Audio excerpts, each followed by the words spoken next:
Many men assume that difficulty urinating at night is just a normal part of getting older. They believe that waking up 2 or 3 times to pass urine is something every man over 50 eventually experiences, and that it doesn't really require medical attention. But what many men don't realize is that the prostate gland continues to grow throughout adult life, and this gradual growth can quietly affect bladder function long before symptoms become clearly bothersome. By the time urination starts to feel difficult during the day, the prostate may already have been enlarging for years. If you are over 40 and you have noticed even small changes in how you urinate, this information may be more relevant to your health than you think. Hello, I'm Dr. Ananya Rao. I work with men's health and urology, and on this channel I explain medical topics in a clear and practical way, so you can better understand how your body works. Today, I want to help you understand how doctors decide between medication and surgery when treating prostate enlargement,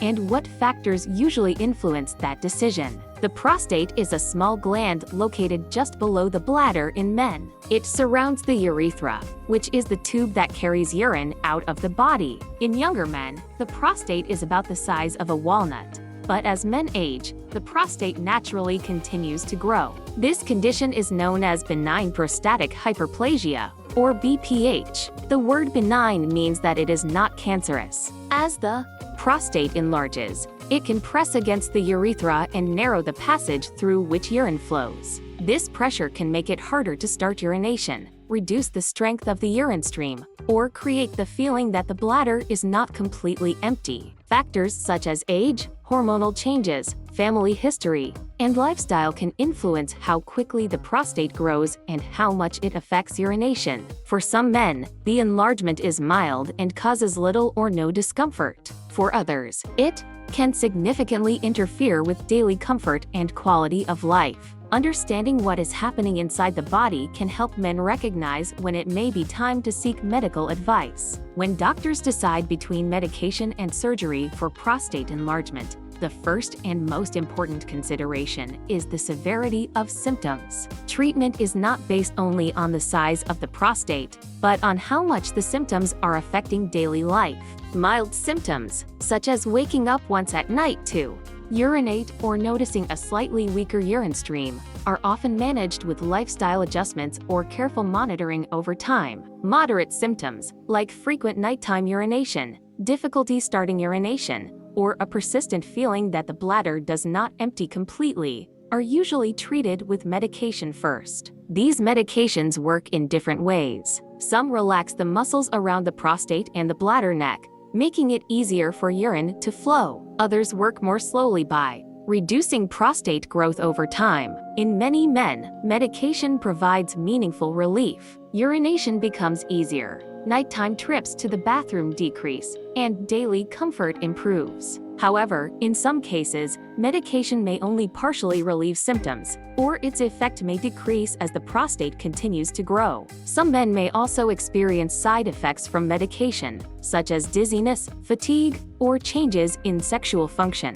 which can make long-term use difficult. When medication does not adequately control symptoms, or when side effects become a problem, surgery may be considered. Surgery is not a failure of treatment. It is simply the next step when medical management is no longer effective or appropriate. Another important factor in treatment decisions is the size of the prostate and the presence of structural changes. Men with mildly enlarged prostates may respond well to medication for many years. But when the prostate becomes significantly enlarged, medication alone may not be enough to relieve pressure on the urethra. In addition, long-term obstruction can weaken the bladder or change the bladder wall. These changes may not improve with medication and can require surgical treatment to restore normal urinary function. Doctors use imaging tests, urine flow measurements, and bladder evaluations to determine whether surgery is necessary. Certain complications make surgery more likely, even if symptoms have been tolerated for some time. One example is acute urinary retention, where a man is suddenly unable to pass urine at all. This is a medical emergency and usually requires immediate treatment. Repeated urinary tract infections can occur when urine remains in the bladder for too long. Bladder stones may form due to stagnant urine,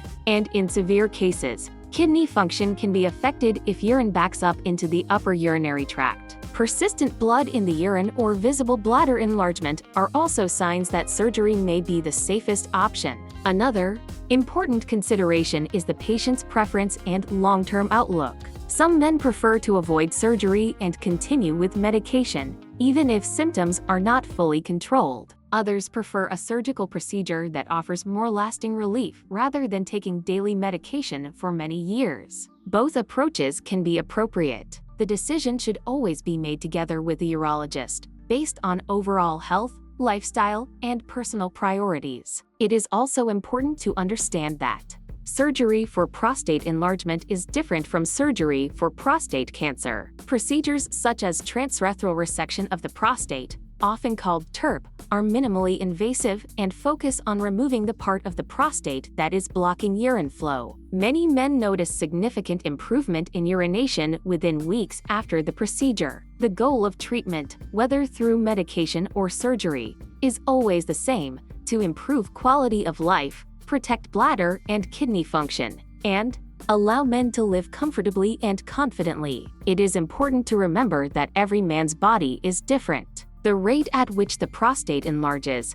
the severity of symptoms, and the response to treatment vary from person to person. What works well for one man may not be the best option for another. This video is intended to help you understand the general factors doctors consider when recommending medication or surgery, but it is not a substitute for a personalized medical evaluation. If you are experiencing urinary symptoms or have concerns about prostate health, speaking with a qualified urologist is always the safest step. Now I'd like to ask you a question. Have you noticed changes in your urination that made you consider speaking with a doctor about treatment options? If you feel comfortable, you can share your experience in the comments. Your story may help other men recognize their own symptoms. If you found this video helpful, consider subscribing to the channel. Here, I share clear and practical information to help men understand their health and make informed decisions with confidence. In an upcoming video, I'll explain what men can expect during recovery after prostate surgery and which lifestyle adjustments may support better outcomes. Until then, take care of your health, and remember that seeking medical advice is always a sign of responsibility, not weakness.